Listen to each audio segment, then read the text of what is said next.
Meherpur red ক্রিসেন্টে চলছে পরিবারতন্ত্র।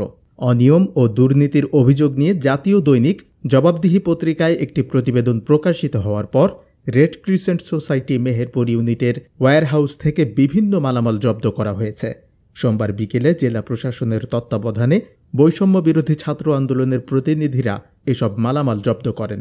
বৈষম্য বিরোধী ছাত্র আন্দোলনের আহ্বায়ক ইমতিয়াজ আহমেদ জানান, সংবাদ প্রকাশের পর তিনি রেড ক্রিসেন্ট অফিসে যান এবং ওয়্যারহাউসের তদারকির দাবি জানান।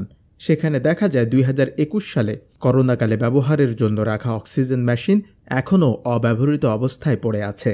আমাদের 2021 সালে করোনার সময় যখন মানুষ অক্সিজেনের অভাবে মারা গেছে, সেই সময় দুইটা অক্সিজেন মেশিন, যেখান থেকে অক্সিজেন সিলিন্ডার রিফিল হতো, এরকম দুইটা মেশিন পড়ে আছে, যেগুলো এখন পর্যন্ত কোনো ব্যবহার করা হয়নি। এত লাখ লাখ টাকা দামের মেশিনগুলো ভেতরে পড়ে আছে।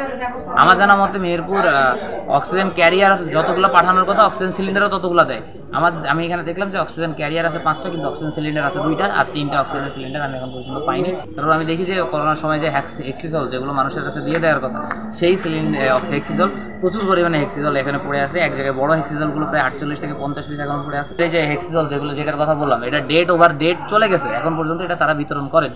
প্রচুর পরিমাণে মালামাল আমরা এই যে আজকে দেখতে পাচ্ছেন ওয়্যারহাউস থেকে বের করে আমাদের এডিসি জেনারেল স্যারের তত্ত্বাবধানে এবং ছাত্র প্রতিনিধিদের উপস্থিতিতে প্রচুর পরিমাণে মালামাল বের করছি। প্রত্যেকটা অডিট হয়ে আমরা এর হিসাব এডিসি জেনারেল স্যার, যেহেতু তিনি আমাদের পাঠাইছেন, আমরা তার কাছে হিসাবটা বুঝিয়ে দেব। এছাড়াও মেয়াদোত্তীর্ণ হ্যান্ড স্যানিটাইজার, ছাতা, পানি, কম্বল, ক্যাপ, মাস্ক সহ আরও বিভিন্ন সামগ্রী মজুত রয়েছে।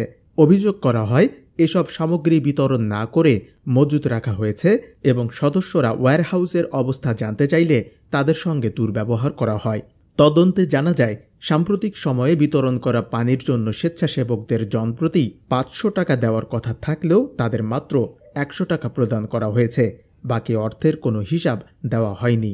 উল্লেখ্য, গত 15 বছর ধরে মেহেরপুর রেড ক্রিসেন্ট ইউনিটে পরিবারতন্ত্রের প্রভাবের অভিযোগ রয়েছে।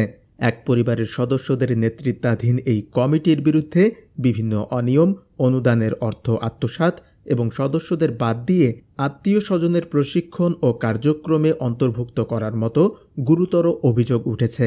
এসব অভিযোগের কেন্দ্রবিন্দুতে রয়েছেন সাবেক যুব প্রধান ও বর্তমান নির্বাহী সদস্য খন্দকার শামসুজ্জোহা সোহাগ। জব্দকৃত সামগ্রীর একটি পূর্ণাঙ্গ তালিকা প্রস্তুত করে জেলা প্রশাসকের কাছে হস্তান্তর করা হবে বলে জানান সংশ্লিষ্টরা।